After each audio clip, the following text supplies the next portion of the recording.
All right, I'm gonna be using number 12. And what number is this one? This is 5, so that's handy too.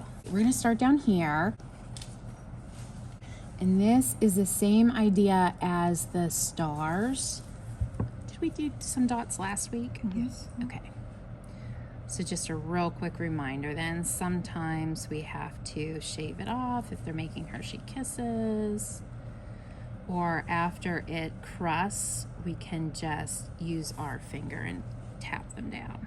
Yeah, my icing wants to make points. That's fine. So that's that, just like the stars, it's above the surface, squeeze, stop squeezing, and move away. And then the next one there is a bigger, so I'm gonna be above the surface and I'm just gonna stay there and squeeze and stop and shave that off. So you can make balls like that. You could do fun things like this.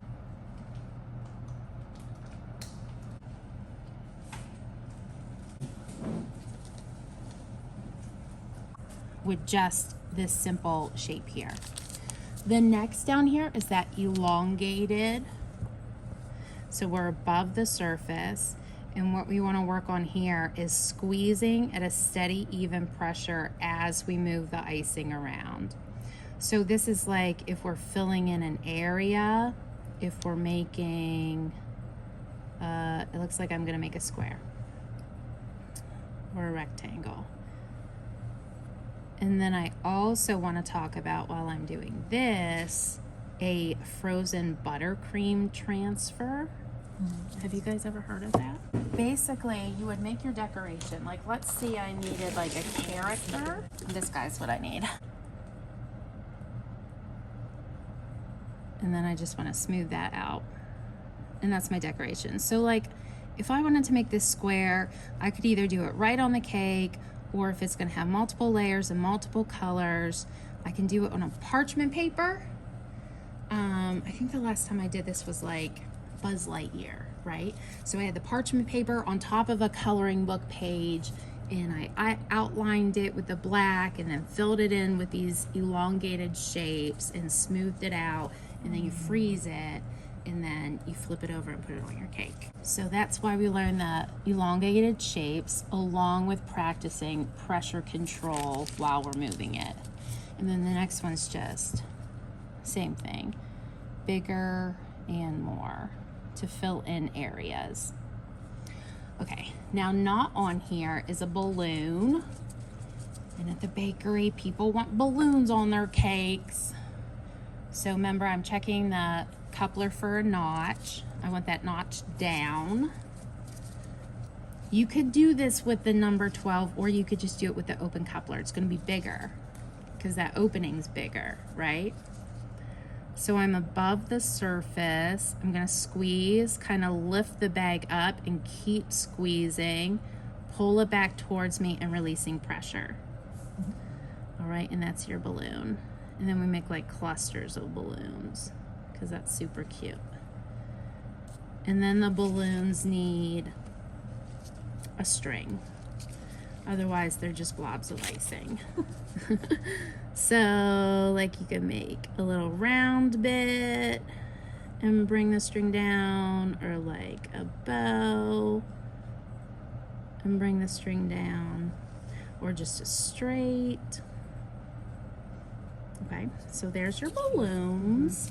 Next, we are going to do this one, pulled dots. This was really popular on like under the sea style cakes, like with teal and purple and pink, because it looks like scales, right? Okay, so there's my dot, and then I'm gonna use the spatula. I picked the angled spatula for this one to keep the handle out of the cake. You're gonna press down and give it a smear.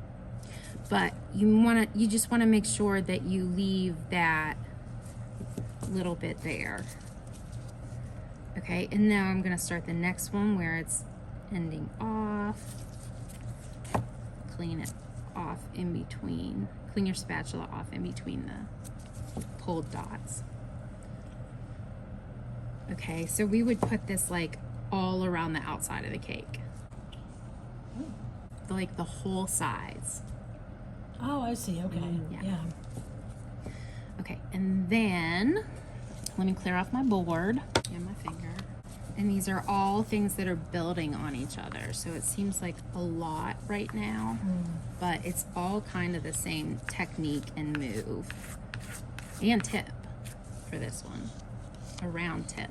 Okay, so this one's a number 5. Yeah, I could switch to a 5. I was gonna be like, I'm just gonna do it with a 12, because if I was making a border on the bottom, around the bottom of the cake, I would be using the 12. But I'll show you these dainty little ones. So we're gonna squeeze. The piping bag just kind of naturally comes up a little bit. Like, you're not forcing it. You're not like making a snail or something. You're just squeezing, staying there, squeeze, relax, pressure, and pull it back towards you. And then there's our bead border, and you just keep doing that. Is that still just the round tip? Yeah, this is a number 5 round. So it's bigger than our writing tips. And that's good for the bottom edge or the top edge of the cake.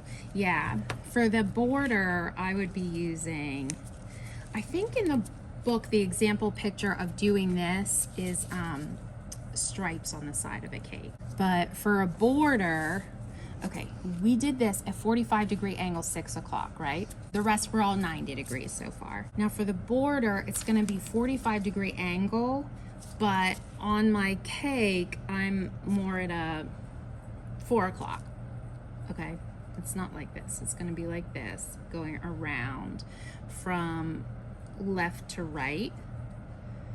And it's the same feeling as those. Squeeze a little bit harder, release pressure, and pull away.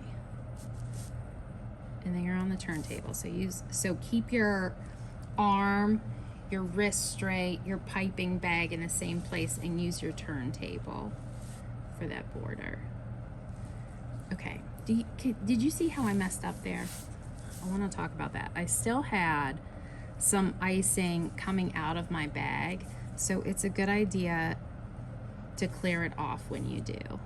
Otherwise, you're starting with that tip on the wrong side, right? Okay, do these practices make sense to everybody? Mm-hmm. Okay, go ahead and practice these. Call me over if you forget anything. What number is that one? This is a 12. 12.